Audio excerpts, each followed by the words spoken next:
जय श्री हरियोग। तो स्वागत है आपका हमारे चैनल आत्मा के सफर में। देखिए, बुरे से बुरा प्रारब्ध भी खत्म हो सकता है अगर आप ये निश्चय कर ले तो। एक निश्चय बहुत आवश्यक है आपके जीवन में, जो करना बहुत आवश्यक होता है। एक प्रकार से इसको संकल्प कह ले या फिर कुछ चीज है जिस पर आप अडिग रह सके, उस उसके कहने के पश्चात आप हटे ना कभी भी। तो क्या करना है उस चीज के लिए मैं आपको बिल्कुल सहज और सरल शब्दों में बताने की कोशिश करूंगा। आप ध्यान से कृपया इस वीडियो में पूरा लंबे समय तक बने रहें। देखिए, अगर आप अपने जीवन में प्रभु के नाम से जुड़े हुए हैं तो सबसे ही बढ़िया है, सबसे बढ़िया है। आपके जीवन में, अर्थात आपके जीवन में ऐसी कोई चीज नहीं है जो आप अपने ऊपर उस चीज का बोझ ढाए हुए बैठे हैं।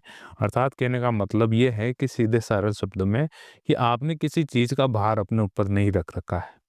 तो ये सबसे सरल होता है, क्योंकि देखिए इतनी सामर्थ्य हम में नहीं है जितने की प्रभु रखते हैं, है ना। जितने प्रभु कर सकते हैं उतना आप और हम में उतनी क्षमता नहीं है।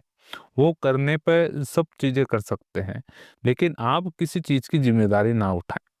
एक मतलब कहने का तात्पर्य आप समझे, इस चीज को गलत तरीके से मत ले कि किसी चीज की अगर आप जिम्मेदारी नहीं उठाएंगे तो जिम्मेदार कैसे बनेंगे। ये वाली जिम्मेदारी नहीं कह रहा हूँ। आपको करना तो सब कुछ है, जिम्मेदारी काम पूरा व्यवस्थित तरीके से करना है। लेकिन ये अहम ना लाए कि ये मैंने ही किया है, ये मेरे द्वारा किया गया है, ये मेरे द्वारा संचालित हो रहा है। ये चीज अहम कार्य है, इसको आप फलीभूत ना होने दें अपने जीवन में।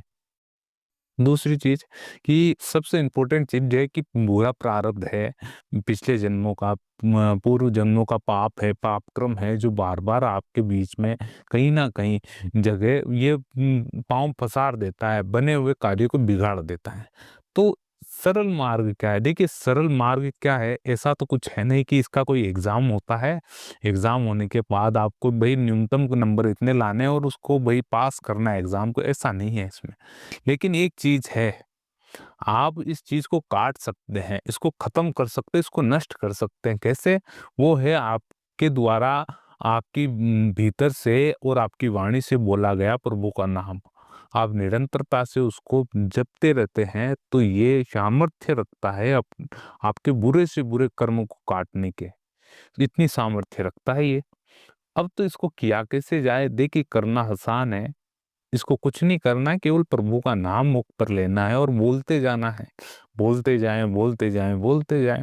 भाई कोई पूछेगा कि कितनी संख्या में बोलना है? जितनी आप में श्रद्धा हो उतना बोले एक दिन में, है ना। जब आप उठते हैं और जब आप सोने जाते हैं तो आप अंदाजा लगा लीजिए आप इतने लंबे अंतराल में करते क्या हैं और कितना आप कर सकते हैं, है ना। तो ये आप अंदाजा स्वयं लगाएं और उसके पश्चात आप सोच लीजिए कि हाँ, इतना तो हम कर सकते हैं और इतना समय मिलता है तो हम प्रभु को बिल्कुल निस्वार्थ भाव से उनका नाम ले सकते हैं। तो ये चीज आपको अवश्य रूप से करनी है, आवश्यक रूप से। अब इससे फायदा क्या होगा? इससे फायदा यही है कि आपके बुरे से बुरा प्रारब्ध खत्म हो जाएगा। अब देखिए, अगर बुरा प्रारब्ध खत्म होता है तो क्या होता है उसके पश्चात? उसके पश्चात वो होगा जो आपके जीवन में कभी लिखा हुआ नहीं है ना। कि आप जिस चीज के लिए तरस जाते हैं, बहुत लंबा तरसते हैं, तो प्रभु उससे भी बढ़िया बहुत बेहतरीन बना के आपको दे देते हैं। अगर आपका ये बुरे से पूरा प्रारब्ध नष्ट हो जाता है। नष्ट कैसे होता है? प्रभु के नाम द्वारा, है ना। ये प्रभु का नाम ही है जो आपको आगे से आगे ले जा सकता है। नाम का मतलब एक पुकार होती है ना। पुकार प्रभु को पुकारने का एक जरिया होता है। देखिए, पुकार आप अलग अलग तरीके से कर सकते हैं। अलग अलग तरीके क्या है? नाम अलग अलग हो सकते हैं। तेज बोलना हो सकता है, मौन होके एक स्थान पे बैठना हो सकता है। प्रत्येक जो क्षण होता है, जो हर तरफ प्रभु का जो तरफ चलने का जो कदम होता है वो उन्हीं की तरफ रहता है। किस कैसी भी विधि कीजिए, किसी भी प्रकार की, आप उन्हीं को ही पुकार रहे हैं, उन्हीं को ही याद कर रहे हैं। तो सबसे अच्छा तरीका यही है कि आप निरंतरता से उनका नाम लेते रहें। बिल्कुल सहज सा तरीका है। अगर आप ध्यान, योग इत्यादि विधियों में आप बैठते हैं तो आप स्वयं अंदाजा लगा लीजिए। ध्यान करने अगर आप बैठ जाते हैं तो आप निरंतर लंबे समय तक ध्यान में नहीं बैठ सकते।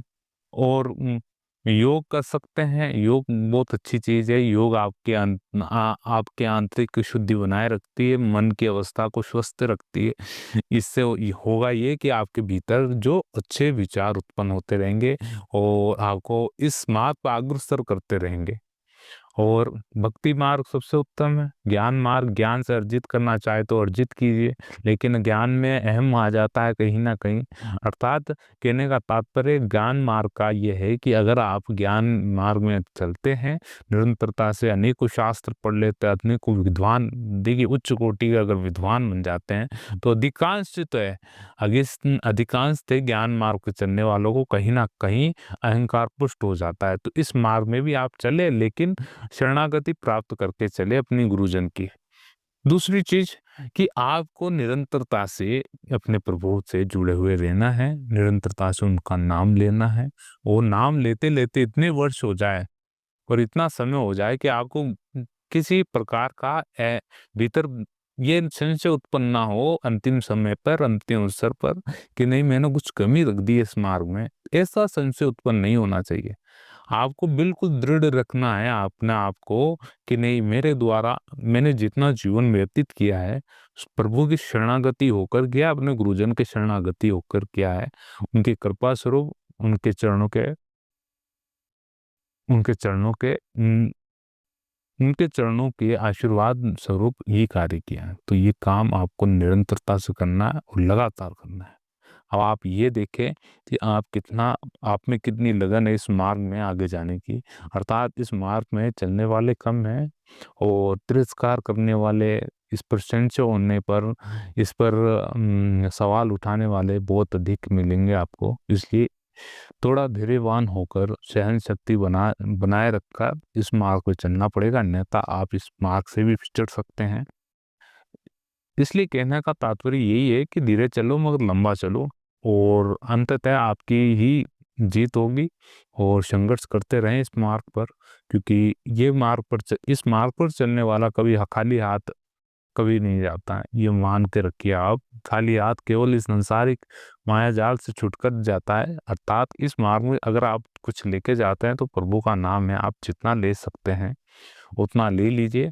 अन्यथा अंतिम समय में आपको बहुत अपने आप पर लांछन उत्पन्न हो जाएगा स्वयं पर, और आप अपने आप को कोसने लगेंगे कि अब समय ही निकल गया है तो अब क्या करें। तो ये पछताना ना पड़े अंतिम अवसर पर। तो आप निरंतरता से इस मार्ग को चलने की आपको आदत डालनी पड़ेगी। कैसे आदत डालते हैं वो आप स्वयं तय करें, क्योंकि आपको मोबाइल देखने के लिए, टेलीविज़न देखने के लिए, अन्य लोगों की निंदा करने के लिए और अनेकों बातों में जहाँ पर आपका मनोरंजन का साधन बन जाता है, वहाँ पर किसी प्रकार की आपको आदत नहीं लगती है, फिर भी आप वहाँ पर अपना मन मस्तिष्क बनाए बैठते हैं और आपको ये पसंद आ जाता है। उसी प्रकार से इसी मार्ग पर एक आनंदित होकर इस मार्ग पर चलना है। इसको आदत बनाना है किसी भी प्रकार से, या अगर आदत में आ गया, आपके भीतर समा गया, तो वास्तविकता में अनेकों चमत्कार आपको अपने जीवन में देखने को मिलेंगे। और निरंतरता से इस मार्ग में जुड़े रहे, क्योंकि अंतिम समय तक आपको बहुत ही अच्छे परिणाम देखने को अवश्य मिलेंगे।